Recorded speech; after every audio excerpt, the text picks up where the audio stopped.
PHE এবং PWD দপ্তরের পূর্ণমন্ত্রী, কাজের মানুষ ডাক্তার অজয় পোদ্দার মহোদয় আমাদের মধ্যে উপবিষ্ট আছেন।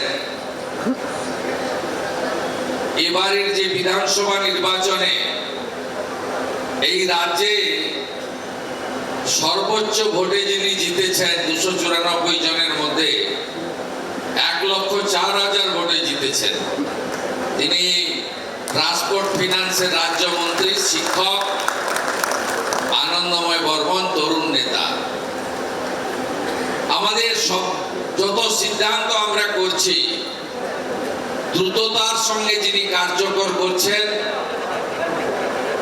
এবং এই রাজ্যের তথা এই দেশের একজন অত্যন্ত সিনিয়র মোস্ট আইএএস কাজের মানুষ মনোজ আগরওয়ালজি, মুখ্য সচিব পশ্চিমবঙ্গ সরকার, মাননীয় সচিব ট্রান্সপোর্ট বিভাগ, তিনিও কাজের মানুষ, ওনাকেও আমি বহুদিন চিনি, মাননীয় রবীন্দ্র সিংজি আইএস এবং ট্রান্সপোর্ট ডাইরেক্টরেট সহ আমাদের WBTC, NBSTC, SBSTC, transport infrastructure development corporation TIDC, WBTIDC আধিকারিক সকলকে আমি ধন্যবাদ জানিয়ে প্রেস মিডিয়ার বন্ধুদের আমি ধন্যবাদ জানাবো যে তারা আমাদের এই কার্যক্রম গোটা বাংলার মানুষের কাছে পৌঁছে দিচ্ছেন। ট্রান্সপোর্ট বিভাগ, যেটা একটু আগে মুখ্য সচিব বলেছেন, এটি একটি অত্যন্ত নিত্যদিনের প্রয়োজনীয় অপরিহার্য একটি যোগাযোগের বড় মাধ্যম। একটা সমাজ, একটা রাজ্য, একটা সরকার তখনই গতিশীল হতে পারে যখন তার যোগাযোগ ব্যবস্থা আধুনিক, স্বচ্ছন্দ, পরিবেশ বান্ধব এবং সময়ের প্রতিপালন এর মধ্য দিয়ে হতে পারে।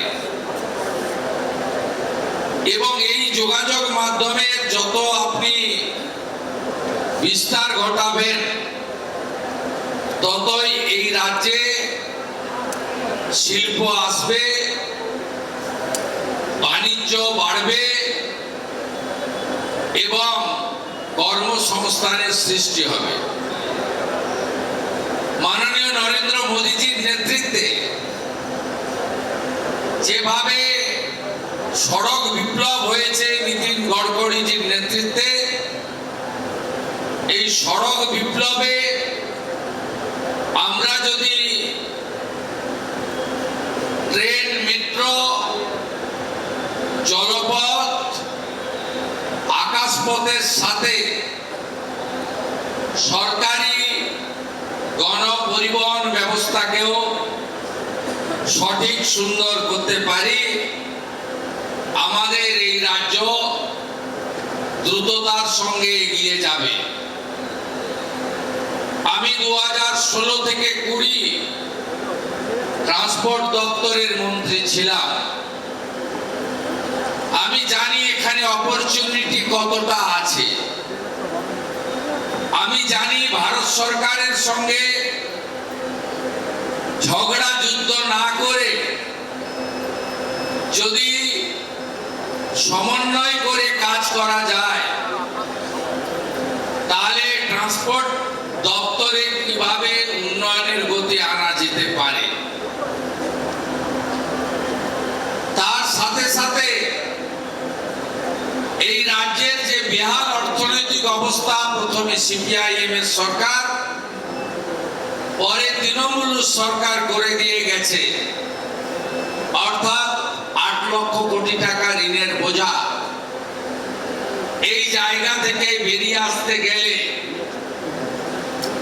সরকারি যে রাজস্ব রেভিনিউ রয়েছে তার মধ্যে ট্রান্সপোর্টও অনেক বড় অংশীদারিত্ব করতে পারে। আমরা নতুন সরকারে আসার পরে মাত্র 9 সপ্তাহ অতিবাহিত হয়েছে। এটা অত্যন্ত স্বল্প সময়। এত স্বল্প সময়ে বিরাট কিছু সিদ্ধান্ত নিতে পারি, তার কার্যকর করার জন্য একটা ন্যূনতম সময় লাগে এবং তার সঙ্গে অর্থ অর্থাৎ রিসোর্সেস প্রয়োজন হয়। তো আমরা এর মধ্যে ট্রান্সপোর্ট ডিপার্টমেন্টে ভারত সরকারের সঙ্গে আমরা সমন্বয় বাড়িয়েছি। মাননীয় মন্ত্রী গুজরাটে গিয়ে কেন্দ্রীয় পরিবহন মন্ত্রীর মিটিং এ অংশগ্রহণ করেছেন। আমরা জোর দিয়েছি কলকাতা সহ রাজ্যকে পরিবেশ সুরক্ষিত রাখতে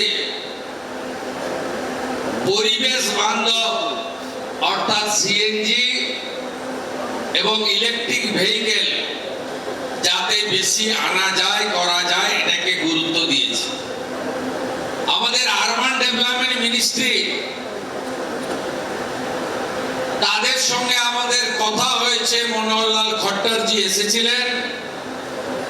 তারা কস্ট রেশিও 60-40 অর্থাৎ 60% টাকা দেবে ভারত সরকার, 40% টাকা দেবে রাজ্যের সরকার। আমরা এখানে আরো আমাদের ইলেকট্রিক বাস আমরা আনবো। এর সাথে শুধু কলকাতাতে থাকলে হবে না, এই রাজ্যে 3টি নিগম এনবিএসটিসি, ডাব্লিউবিটিসি, এসবিএসটিসি তার এতগুলি ডিপোতে চার্জিং স্টেশন এবং আনুষঙ্গিক পরিকাঠামো গড়ারও আমরা সিদ্ধান্ত গ্রহণ করেছি। আমাদের রেলমন্ত্রী এসেছিলেন। আমরা বলেছি কলকাতা মেট্রোকে, আপনারা জানেন চিংড়িঘাটা মেট্রোর সমস্যা বিগত সরকার 17 মাসে মেটাতে পারেনি।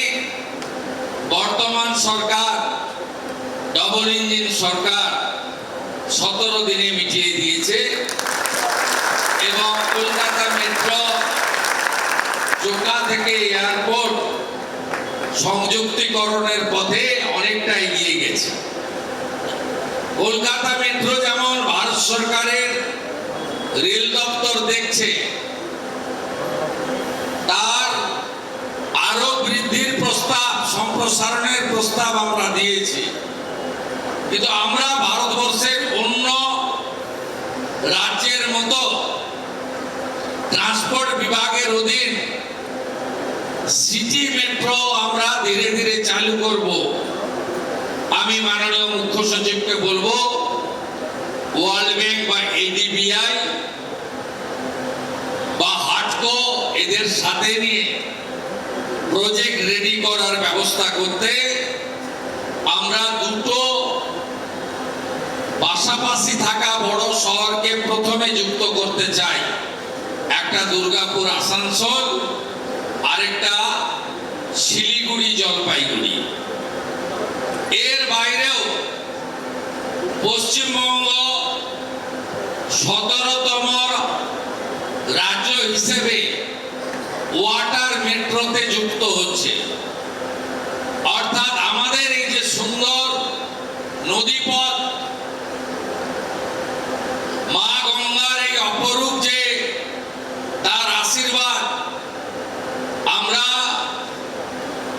অন্য শহরগুলোর মতো শেষ শহর তিরুবনন্তপুরম কেরালা,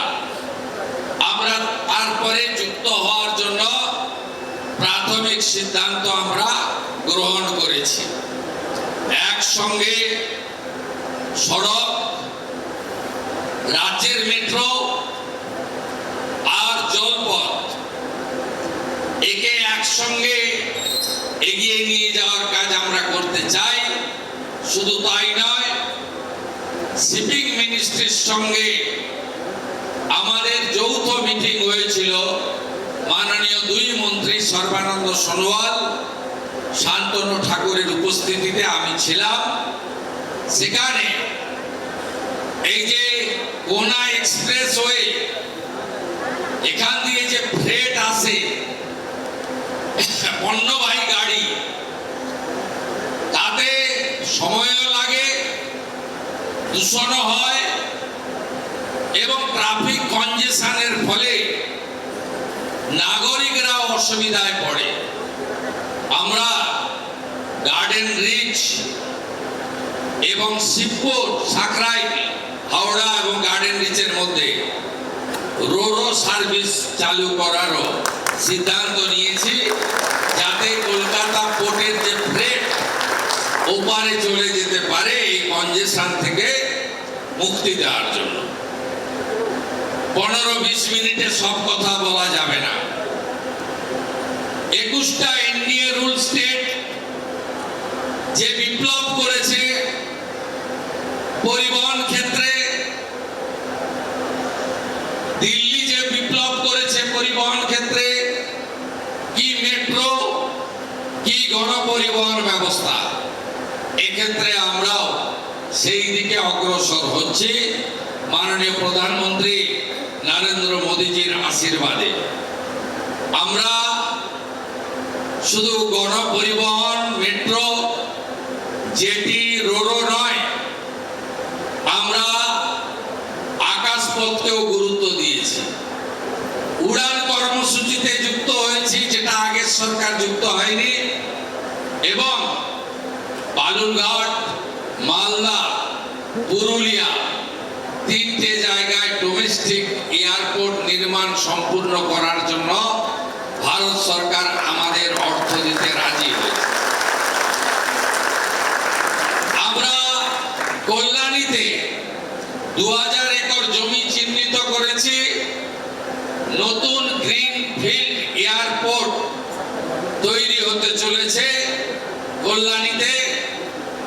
এর আগে যখন মন্ত্রী ছিলেন জ্যোতিরাদিত্য সিন্ধিয়া, সিভিল এভিয়েশন, আগের মুখ্যমন্ত্রীকে চিঠি দিয়েছিলেন যে আপনারা আরেকটা কলকাতা এয়ারপোর্টে জমি দিন, আরেকটা এয়ারপোর্ট বানাবো। পত্রপাঠ লিখে দিয়েছে। আমি ভাঙড়ে জমি অধিগ্রহণ করতে পারবো না। কমজোর সরকার ছিল, দুর্বল সরকার ছিল, সেই জন্য এয়ারপোর্ট কলকাতা আন্তর্জাতিক মানের ইন্টারন্যাশনাল ফ্লাইট যাতায়াত করে। ভারতবর্ষের দেশের সুরক্ষাতে কোনো কম্প্রোমাইজ নেই। লোকেশন এমন জায়গায়, সামনেই চিকেন নেই, বাংলাদেশ, নেপাল, ভুটান এবং চীনও খুব একটা দূরে নেই। এইরকম একটা এয়ারপোর্ট, কলকাতা এয়ারপোর্ট, নেতাজি সুভাষচন্দ্র বসু, সেখানে প্রেয়ারের জন্য দরজা খোলা ছিল। এয়ারপোর্টে যারা গেছেন, প্লেন যারা চড়েছেন, সামান্য যদি আপনার কাছে কোনো তরল পদার্থ থাকে, জলের বোতলও আপনাকে নিয়ে যেতে দেওয়া হয় না। একটা ছোট্ট যদি আলপিনো আপনার জামাতে, ব্যাগে থাকে, আপনাকে নিয়ে যেতে দেওয়া হয় না। আর এইরকম একটা ইন্টারন্যাশনাল মানের এয়ারপোর্টে দরজা খুলে রেখে যাতায়াতের সুযোগ দিয়ে কোন জায়গায় নিয়ে গেছিল এরা? ইউরোপের সঙ্গে যত প্লেনের কানেকশন ছিল বিগত মুখ্যমন্ত্রীর সময়, একটার পর একটা রুট বন্ধ হয়েছে। এই মুহূর্তে লন্ডন সহ কোথাও পশ্চিমবঙ্গের কলকাতার সঙ্গে কানেকশন নেই। অর্থাৎ জলপথ, স্থলপথ, রেল, আকাশপথ সর্বত্রই নো নো নো ছিল। এবারে ইয়েস ইয়েস ইয়েস হবে। শুধু গণপরিবহন ব্যবস্থা নয়, আমরা দুর্গা শক্তি, নারী শক্তি, দেবী শক্তি তাদেরকে বলেছি সংকল্পপত্রে জিরো ভ্যালু টিকিট আপনাদের দেব। যেমন কথা তেমন কাজ। সরকারি গণপরিবহন ব্যবস্থায় আপনারা এখন জিরো ভ্যালু টিকিট পাচ্ছেন। অনেক শিক্ষিকা, অনেক সরকারি কর্মচারী, আমাদের দিদি বোনেরা আমাদেরকে বলেছেন যে আমরা ভাড়া দিতে চাই, আমরা রোজগার করি। আমি ট্রান্সপোর্ট ডিপার্টমেন্টকে বলেছি দ্রুত একটি পিঙ্ক কার্ড চালু করুন। যারা যে দিদি এবং বোনেরা, ছাত্রীরা তারা জিরো ভ্যালু টিকিট নিতে চান, তাদেরকে একটি করে পিঙ্ক কার্ড দিতে শুরু করুন। 5 মাস 6 মাস চালান, প্রক্রিয়া লম্বা চালান। আর যারা নিজেরা টিকিট কাটতে চান, বলেন যে আমি তো 50,000 টাকা বেতন পাই, আমি তো 80,000 টাকা বেতন পাই, তাদেরকেও একটা বিকল্প ব্যবস্থা রাখা দরকার আছে। আমরা এই খাতে প্রায় 400 কোটি টাকা অতিরিক্ত নিগমগুলিকে আমাদেরকে দিতে হবে, সেটাও আমরা বাজেটে প্রভিশন রেখেছি। আগের সরকারের একটা চোখ বন্ধ ছিল। তারা থার্ড পার্টি এজেন্সিতে যে ড্রাইভার কন্ট্রাক্টরদের নিয়োগ করা হয়েছিল, হঠাৎ করে কিছুদিন আগে 2025-এ চালকদের বেতন বাড়িয়ে দিল, কন্ট্রাক্টররা বাদ চলে গেল। আমরা আসার পরে এই বৈষম্য দূর করে চালকদের সমপরিমাণ বেতন কন্ট্রাক্টরদেরও করে দেওয়ার ব্যবস্থা করেছি। আগস্ট মাস থেকে আপনারা এর এফেক্ট পাবেন। এই সরকার সবার জন্য, সবাইকে নিয়ে চলতে চায়।